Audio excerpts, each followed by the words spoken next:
This is James Merrigan from Small Night Projects, and today on Halloween I'm going to write or read from a text I've been working on for the last week, appropriately about Diane Arbus, who photographed so-called freaks in the 1960s and was criticised by Susan Sontag in the 70s in this article called Freak Show for the London Review of Books.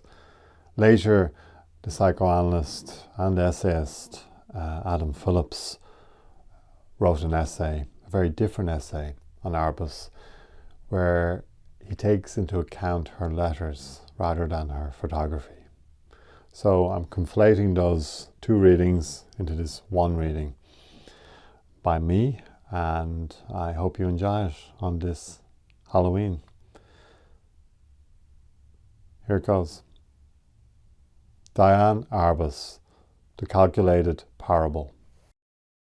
Quote, "The Chinese have a theory that you pass through boredom into fascination. I think it's true. I would never choose a subject for what it means to me or what I think about it. You've just got to choose a subject, and what you feel about it, what it means, begins to unfold if you just plain choose a subject and do it enough." Diane Arbus. Diane Arbus was a photographer who died by suicide in 1971, aged 48. Much ink has been spilt on Arbus, from serial monographs to biography. Several books have been penned and manufactured by her surviving daughter, Dune, aged 78 in 2023. The primary source for this post-mortem literature has been her mother's letters over her mother's photographs. I use the word manufactured as a provocation. Biography and its more reputable sister, autobiography, is always an invention. Through the various machinery of the reproducible self and speculative other, biography, not to mention post-mortem biography, becomes a formal process of sanctification. Quote, "Knowing yourself is not going to teach you anything. It'll leave you with a kind of blank." Diane Arbus. Susan Sontag was one such post-mortem biographer, but of different kind and context, especially in her unwillingness to sanctify Arbus, dead or alive, saint or sinner. Sontag never pulled punches when it came to her criticism, which, she admitted herself, came from a position of dissenting opinion. In her 1974 article, Freak Show, for the London Review of Books, Sontag criticises Arbus, 3 years after her suicide, for what she provocatively stated was the photographer's exploitation of the freaks she seeked out and photographed. Sontag's criticism is biblical in both its self-righteousness and moralizing tone. To her mind, Arbus's freaks know not what they do or whom they are. Quote, "Just what is finally most troubling in Arbus's photographs is not their subject at all, but the cumulative impression of the photographer's consciousness.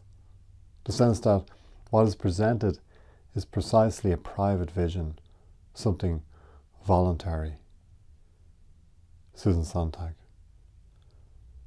Sontag's use of the word voluntary hits home here. She continues, quote, "The camera has the power to catch so-called normal people in such a way as to make them look abnormal.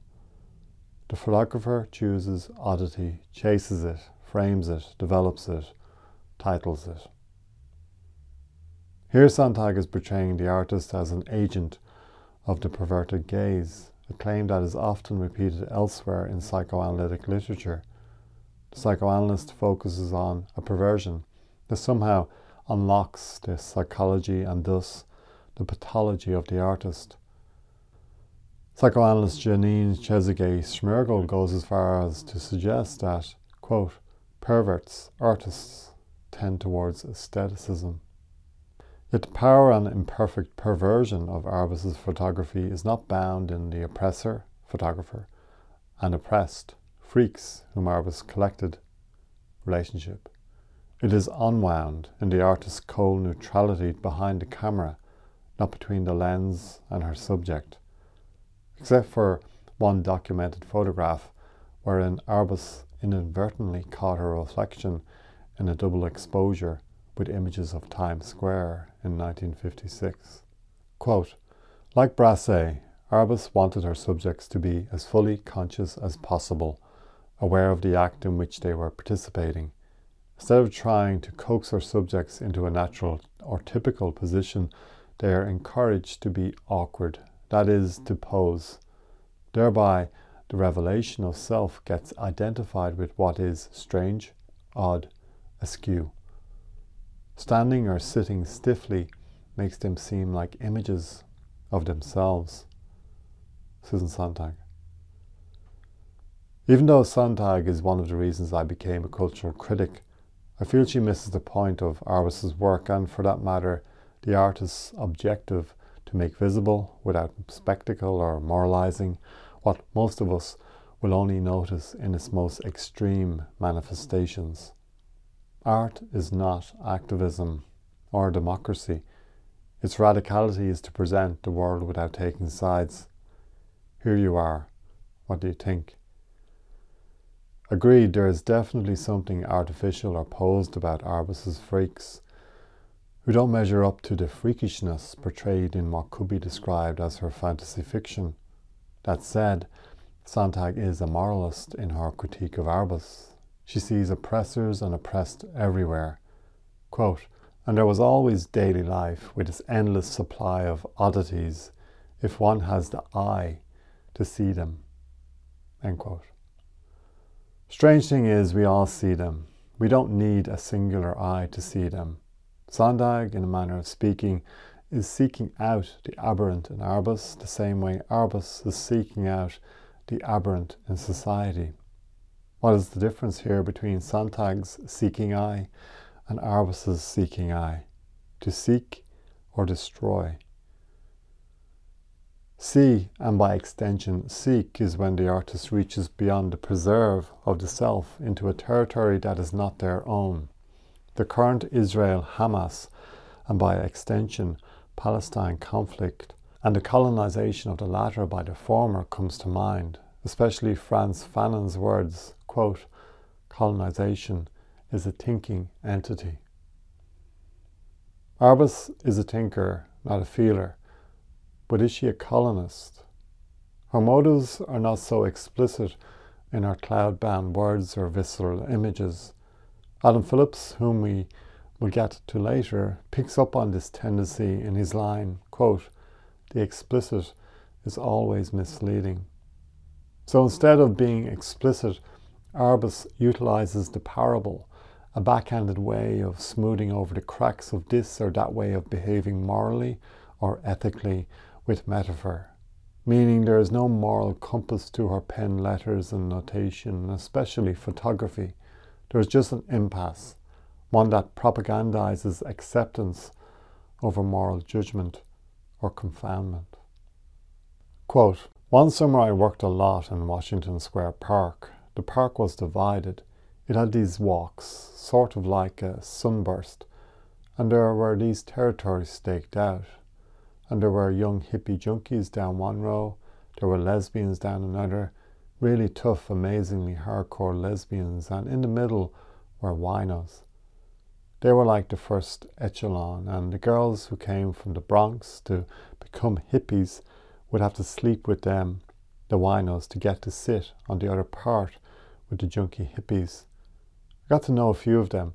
I hung around a lot. They were a lot like sculptures in a funny way. I was very keen to get close to them, so I had to ask to photograph them. You can't get that close to somebody and not say a word, although I have done that.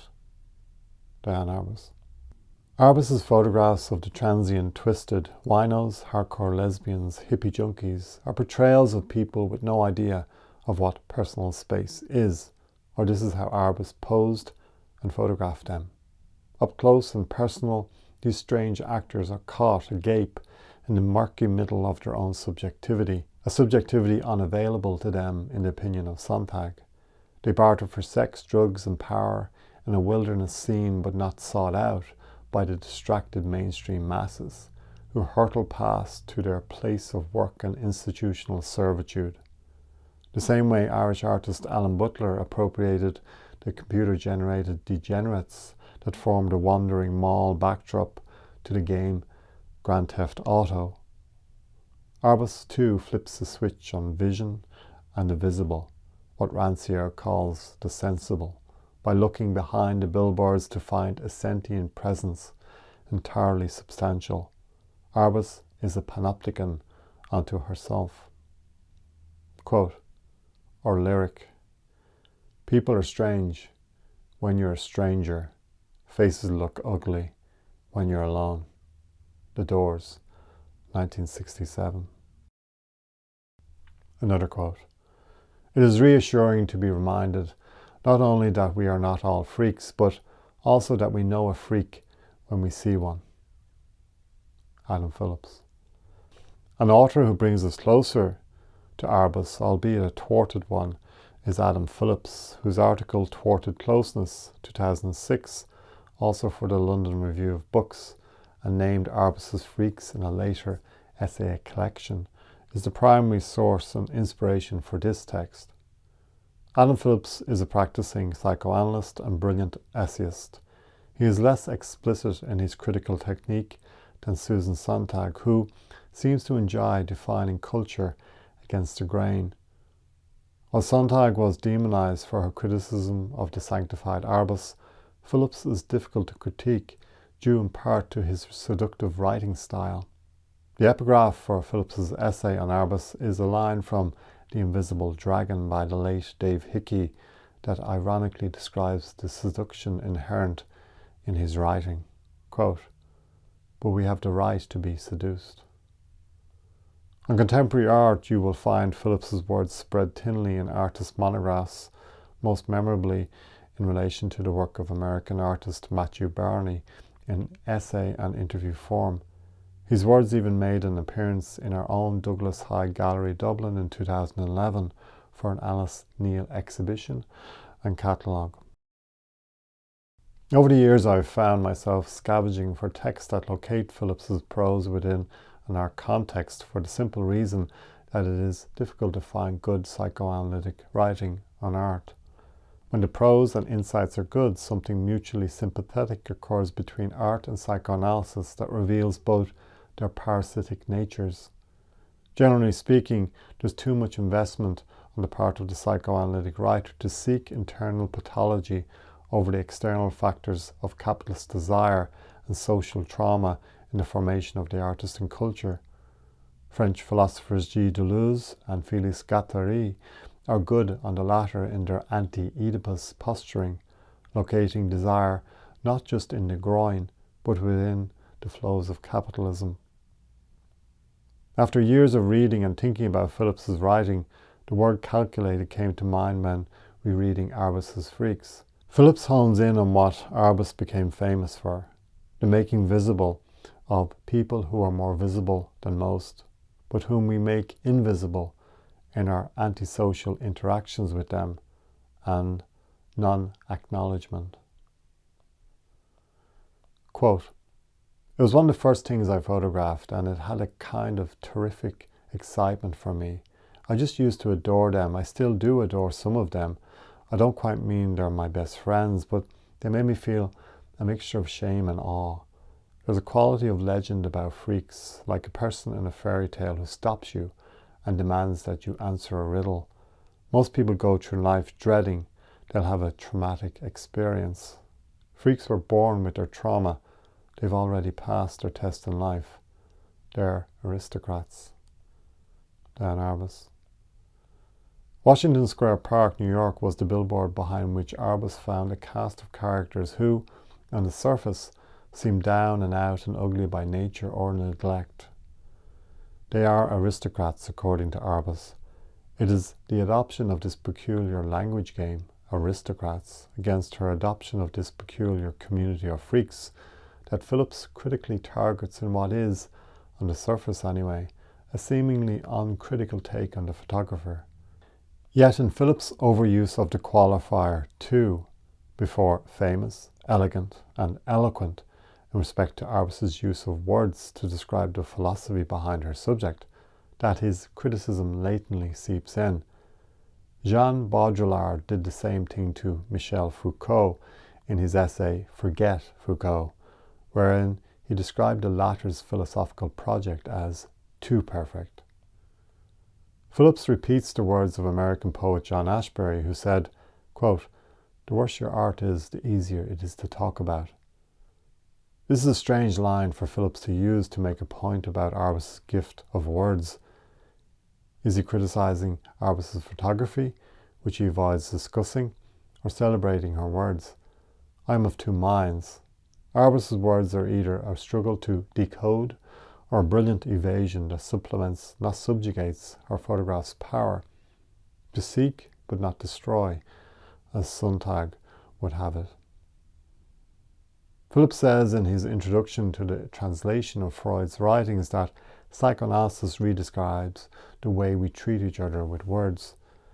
This is a very lucid observation by Phillips, one I have to bring up in respect to Phillips' own treatment of Arbus's words, which have a high degree of self-reflexivity and fantasy.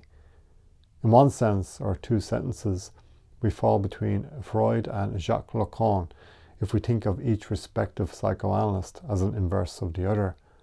Freud is engaged in a deep dive into the ever-elusive libidinal drives of the forbidding id, whereas Lacan's forever linguistic chain is where the unconscious is found, structured like a language.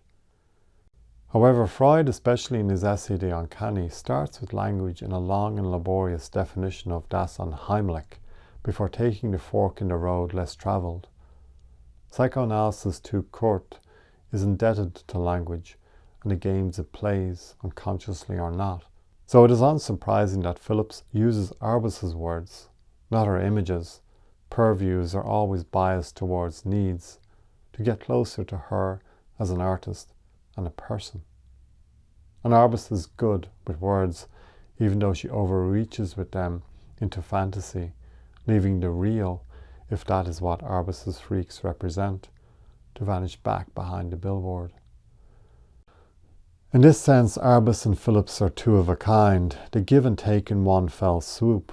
Arbus presents an image of the world that we invariably disavow, the homeless, the weird, the mentally ill or handicapped, all the while disavowing in her words the facility and capacity of the photographic image to capture that world, referring to her photographic project as a secret about a secret.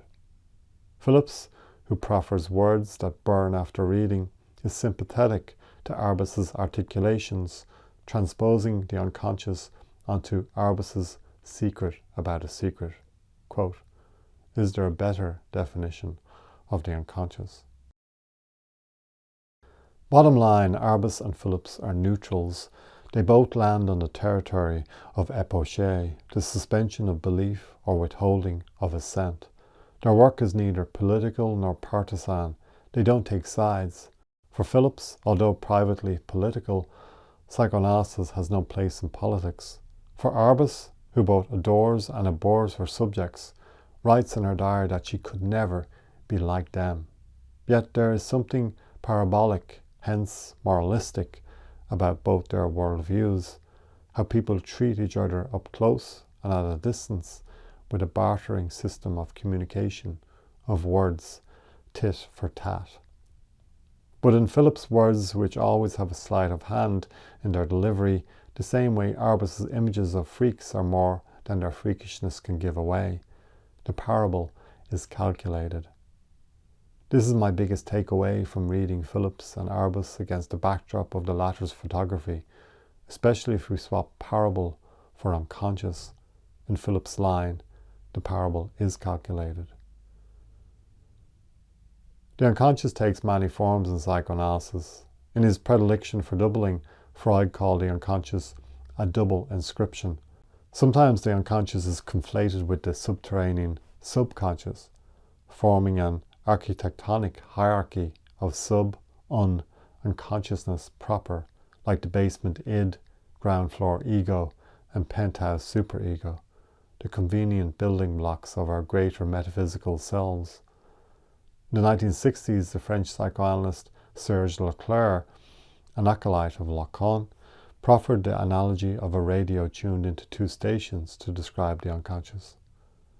I personally like the image of the transceiver, a device that can both transmit and receive communications. The unconscious breathes in and out to permeate inside and outside, to project and introject. It's not imprisoned, escaping into the light of day in Freudian slips of the tongue and other bodily and verbal gestures, taking us for a joyride now and then when our guard is down. No, it is always there. It is a calculated entity, born upon our desires to give and take with pleasure and unpleasure towards a ground of neutrality, without which we would fall into a delirium of anti- and asymmetrical resistance, whether political, sexual, or social. Which leaves me with the apprehension that the unconscious is calculated in its agency over us rather than our perceived part censorship over it. That, like Adam Phillips's and Diane Arbus's words and images, it teases into thinking that we are masters over its secrets that are ours or not ours, that behind consciousness or the symptoms of our behaviours there resides not the truth, but a split-off entity whose design is better off left secret, for we may not like what we find in its telling, so let's keep it so, secret. Thank you to Lorraine and Althea, who gifted me a beautiful Diane Arbus monograph, a pleasurable and valuable resource for my ongoing reflections on the artist. Happy Halloween.